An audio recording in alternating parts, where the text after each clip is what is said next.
বাবর আজম বাদ, মোহাম্মদ রিজওয়ান বাদ।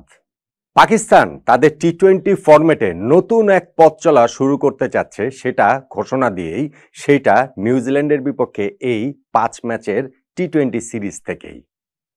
কিন্তু প্রথম ম্যাচেই তাদের যে রিয়েলিটি চেকের মুখোমুখি হতে হলো, যেমন বাস্তবতার মুখোমুখি তাদের হতে হলো, এইটা পাকিস্তানকে কিছুটা হলেও, কিছুটা না অনেকটাই হতভম্ব করে দেওয়ার জন্য যথেষ্ট।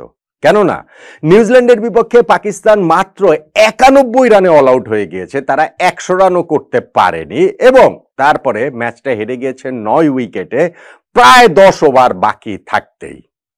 5 ম্যাচের সিরিজে নিউজিল্যান্ড যে এগিয়ে গেল এবং পাকিস্তানের যে এইরকম একটা বাজে খেলার ধারাবাহিকতা বাবর রিজওয়ান ছাড়াও অব্যাহত থাকলো, তাতে করে পাকিস্তানের সিলেকশন প্যানেলে চিন্তিত হওয়ার যথেষ্ট কারণ আছে বইকি। এই যে ম্যাচটা হলো ক্রাইস্টচার্চে, সেই ম্যাচে আপনি আসলে টার্নিং পয়েন্ট কোনটাকে বলবেন আমার সঙ্গে মিলিয়ে নিতে পারেন। দেখুন, প্রথমত পাকিস্তান 91 রানে অল আউট হয়ে গেছে, ম্যাচ ওইখানটাতেই শেষ। এই 91 রানে অল আউট হয়ে যাওয়া মানে নিউজিল্যান্ডের মাটিতে পাকিস্তানের সর্বনিম্ন রানে অল আউট হয়ে যাওয়া টি-20 ফরম্যাটে। যে কোনো দল যদি মেলান তাহলে এটা চতুর্থ সর্বনিম্ন রানে অল আউট হয়ে যাওয়া। প্রথম দুইটা নাম অবশ্য বাংলাদেশ, 76 এবং 78 রানে আমরা অল আউট হয়েছিলাম। আর যদি আপনি হিসাব করেন পাকিস্তানের টি-20 ক্রিকেট হিস্ট্রিতে, তাহলেও এটা পঞ্চম সর্বনিম্ন রানে অল আউট হয়ে যাওয়া। 100-র আগে একটা দল যখন অল আউট হয় এবং এত এত অনাকাঙ্ক্ষিত রেকর্ডে নিজেদের নাম তুলে ফেলে, তারপরে আর তাদের এই জায়গাটা থেকে মানে ম্যাচটাতে কি অবস্থা হয়েছিল, পরে আর বোলিং ইনিংস দিয়ে তারা আর কতটা কি করতে পারবে।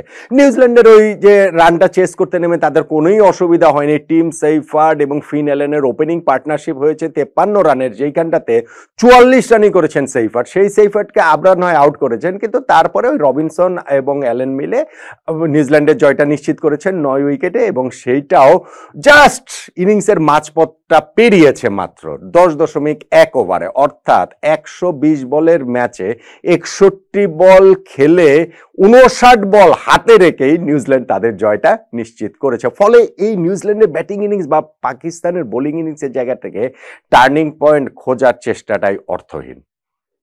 হিসাবটা হচ্ছে কি, পাকিস্তানের ব্যাটিং ইনিংস 91 রানে তারা অল আউট হয়েছে এবং এই ক্ষেত্রে তাদের শুরুটা ছিল দুঃস্বপ্নের মতো, আর সেইটা আরো প্রবল দুঃস্বপ্ন হয়ে যেতে পারতো। এই যে আমরা আলোচনা করছি না যে পাকিস্তান শেষ দিকে গিয়ে 100 রান করতে পারবে কি পারবে না, কিন্তু শেষে তারা পারেনি, এমন অবস্থাটা হতে পারতো যে পাকিস্তান 50 রান করতে পারবে কি পারবে না। এই অবস্থার মধ্যেও পাকিস্তান আসলে পড়তে পারতো। কিভাবে আপনি দেখেন, ধরুন বোলিং এর শুরুতেই কাইল জেমিসন, যিনি নিউজিল্যান্ডের টি-20 সেটআপে প্রায় 2 বছর পর ফিরেছেন। একটা জিনিস একটু মাথায় রাখতে হবে যে পাকিস্তান তারা বাবর রিজওয়ানকে ছাড়া এই সিরিজটাকে নতুন টি-20 নতুন অ্যাপ্রোচে খেলার তার চেষ্টা করছে, কিন্তু নিউজিল্যান্ডের হিসাবটা হচ্ছে কি তাদের বেশ কিছু ক্রিকেটার আইপিএল এর জন্য এই সিরিজটাতে কিন্তু নেই। তারা কিন্তু একটু মানে একেবারে তাদের ফুল স্ট্রেংথ টিম নিয়ে খেলতে পারছে, বিষয়টা কিন্তু সেই রকম না। সেই নিউজিল্যান্ডে কাইল জেমিসন ধরেন 2 বছর পর টি-20 সেটআপে এসেছেন এবং প্রথম ওভারটা তিনি মেডেন নিয়েছেন। সেটা শুধু মেডেন ওভার না, মেডেন উইকেট, কেননা মোহাম্মদ হারিসকে তিনি ওই কট বেহেন করে আউট করেছেন। নেক্সট ওভারটাতে ডেবুটেন্ট যে নেওয়াজ, তাকে আউট করেছেন ওইখানটাতে জ্যাকব ডাফি। আর থার্ড ওভারটাতে গিয়ে মানে 2 ওপেনারের 2জনই 0 রান আউট। পাকিস্তানের টি-20 হিস্ট্রিতে সেটা আবার দ্বিতীয় ওভারের মতো ঘটলো এবং 0 রানেই 2 উইকেট চলে গেছে। আর কাইল জেমিসন যখন মোহাম্মদ ইরফানকে থার্ড ওভারটাতে আউট করলেন, তখন পাকিস্তানের অবস্থা হচ্ছে গিয়ে যে 1 রান তুলতেই 3 উইকেট হারিয়ে ফেলেছে। এর চেয়ে খারাপ শুরু আর কিভাবে হতে পারে। দ্রুতই সেটা 4 উইকেটে 11 রান হয়ে গেল যখন টিম রবিনসন সেই গ্লেন ম্যাক্সওয়েলের স্মৃতি ফিরিয়ে আনা একটা ক্যাচ ধরলেন। গ্লেন ম্যাক্সওয়েল এবারে যে চ্যাম্পিয়ন্স ট্রফি হয়েছে সেখানে যে 3টা ক্যাচ ধরেছেন, সেইটা তো একটা নতুন স্ট্যান্ডার্ড সেট করেছে এবং সেই স্ট্যান্ডার্ড অনুযায়ী টিম রবিনসনও ব্যাকওয়ার্ড পয়েন্টে দাঁড়িয়ে সাদাব খানের একটা অসাধারণ ক্যাচ অসাধারণভাবে তিনি আসলে লুফে নিয়েছেন। 11 রানে 4 উইকেট পাকিস্তানের শেষ। পাকিস্তানের টি-20 হিস্ট্রিতে এই চতুর্থ উইকেটের পতন এত কম রানে কখনোই ঘটে নাই এবং আমি বলছিলাম না অবস্থা আরো খারাপ হতে পারতো, কেননা 11 রানে 4 উইকেটটা খুব সহজে 16 রানে 6 উইকেট হয়ে যেতে পারত। পাকিস্তান তাদের পাওয়ার প্লেতে 4 উইকেটে 14 রান নিয়ে শেষ করেছে। তারপরে পাওয়ার প্লের পরে 7 নম্বর এবং 8 নম্বর ওভারে পরপর 2 ওভারে নিউজিল্যান্ড 2টা ক্যাচ এখানে ফেলে দিয়েছে, সালমান আগা এবং খুশদিল শাহ, এবং ওই 2টা ক্যাচ যদি নিউজিল্যান্ডের ধরতে পারতো ফিল্ডাররা একটা পয়েন্ট একটা স্লিপে, তাহলে কিন্তু 16 রানে 6 উইকেট পাকিস্তানের চলে যেতে পারতো এবং তাহলেই আমি বলছিলাম যে তারা 50 রান করতে পারবে কিনা এরকম একটা অবস্থা তৈরি হতে পারতো। সেটা হয়নি। ওই লাইফটা কাজে লাগিয়ে পাকিস্তানের এই টি-20 ফরম্যাটে ক্যাপ্টেন সালমা আগা এবং খুশদিল শাহ তাদের পার্টনারশিপ 46 রানের হলো। পাকিস্তান কিছুটা সামাল দেওয়ার চেষ্টাটা করে নিলেন, স্পেশালি ব্রেসওয়েলকে যখন পরপর 2 বলে 2টা ছক্কা মারলেন আগের ওভারটাতেই, কিন্তু ভেরি নেক্সট ওভারে ঈশ্বরদীর মানে ছক্কা মেরেছিলেন খুশদিল শাহ, আর ভেরি নেক্সট ওভারে ঈশ্বরদীর বলে রিভার্সিভ করতে গিয়ে ওইখানে হচ্ছে গিয়ে ক্যাচ দিয়ে আউট হয়ে গেলেন সালমান আগা।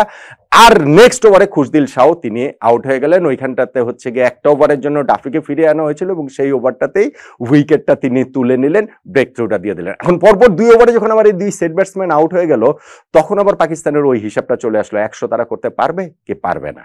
পারেনি তারা, শেষ পর্যন্ত তারা 100 করতে পারেনি। শেষ পর্যন্ত তারা মাত্র হচ্ছে গিয়ে 91 রানেই গুটিয়ে গিয়েছে, 91 রানেই তারা আসলে অল আউট হয়ে গিয়েছে। আর এই 91 রানে যখন তারা অল আউট হয়ে গিয়েছে, তখন তো এই রান তারা করে জেতাটা নিউজিল্যান্ডের জন্য মোটেই কোনো প্রবলেমেটিক ব্যাপার ছিল না এবং সেটা হয়নি। 5 ম্যাচের টি-20 সিরিজে নিউজিল্যান্ড 1-0 ব্যবধানে এগিয়ে গেল। পাকিস্তান তাদের বাবর এবং রিজওয়ানকে ছাড়া নতুন অ্যাপ্রোচে যে টি-20 খেলা শুরু করেছে, সেই জায়গাটাতে যখন এইখানটাতে তাদের ব্যাটিং ইনিংসে স্পেশালি এইরকম কলাপস হয়, স্পেশালি শুরুতে এরকম কলাপস হয়, 0 রানে 2 উইকেট, 1 রানে 3 উইকেট, কিংবা 11 রানে 4 উইকেট, যেটা 16 রানে 6 উইকেট হতে পারতো, তখন কি পাকিস্তান এই যে শুরু করতে না করতে বাবর রিজওয়ানের অভাব অনুভব করা শুরু করবে, মানে তাদেরকে ছাড়া? আচ্ছা যাক, সেটা পরের বিষয়, পরেরটা পরে। কিন্তু এই ম্যাচটাতে তাহলে টার্নিং পয়েন্ট কোনটা? খুব সহজ, পাকিস্তানের ব্যাটিং ইনিংসের শুরুটা। পাকিস্তানের ওই যে শুরুতে যে 11 রানে 4 উইকেট হারিয়ে ফেলেছে, সেইটাই পাকিস্তানকে ম্যাচ থেকে ছিটকে ফেলেছে। ওইখান থেকে তারা আর রিকভার করতে পারেনি। আমার মনে হয় আমার এই টার্নিং পয়েন্টের সঙ্গে আপনারা সবাই একমত হবেন। 0 রানে 2 উইকেট, 1 রানে 3 উইকেট, 11 রানে 4 উইকেট, ওই জায়গাটাতেই পাকিস্তান ম্যাচ হেরে গেছে, ওই জায়গাটাতেই নিউজিল্যান্ড ম্যাচ জিতে গিয়েছে।